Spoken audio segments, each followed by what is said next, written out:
What do you stand for? What are you great at? What are you missing? You should be able to answer that question without hesitation. How you think of yourself and how you live your life to support that thinking is what profoundly and powerfully drives you.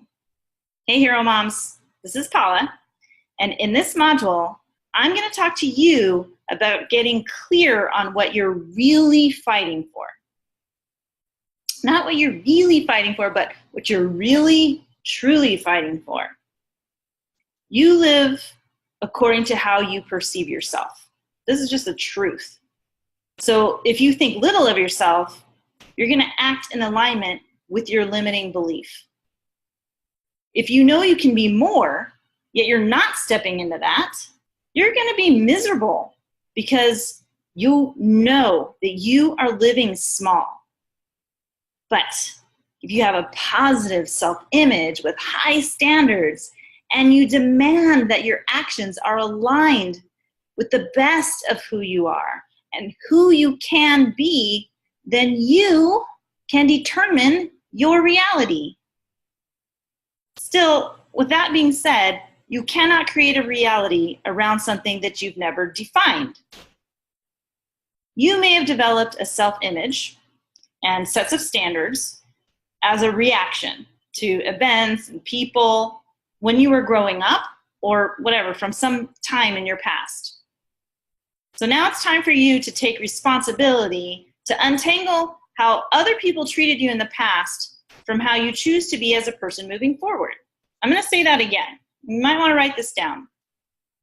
It is time for you to take responsibility to untangle how other people treated you in the past from how you choose to be as a person moving forward. Let me give you an example. It's like trying to make your kids wear clothes that don't fit them anymore just because those clothes worked at one time. Let me tell you this little tiny story. When I was in 6th grade, puberty started to change my body. I was getting wider hips and cute little curves. But my mom, she was so thrifty. So when my brothers outgrew their clothes, I got their hand-me-downs. What? The clothes were still in perfectly fine condition. It seemed practical. It seemed smart.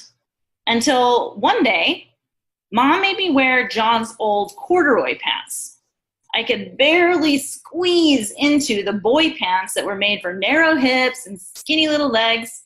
And all day, every single time I had to get up and walk to the teacher or to sharpen my pencil, there was this tremendously loud sound like loggers sawing down a giant redwood tree.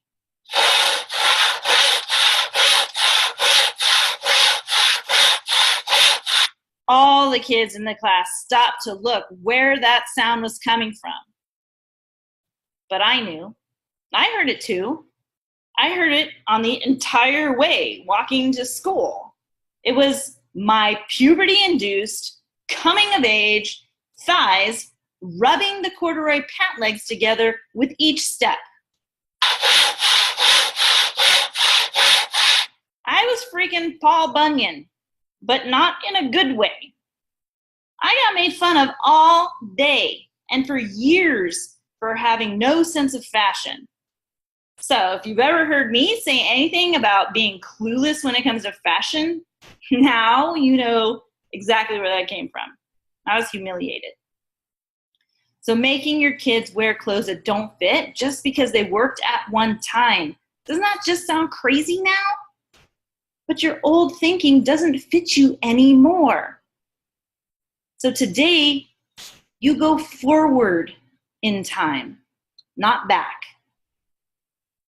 You start with defining who you shall become and live into your future. This is how HEROMOM legacies are created. So right now, I want you to go complete the questions that I've prepared for you to get clear on what you stand for, what you're great at, and what you're missing. In this module, you will define your legacy.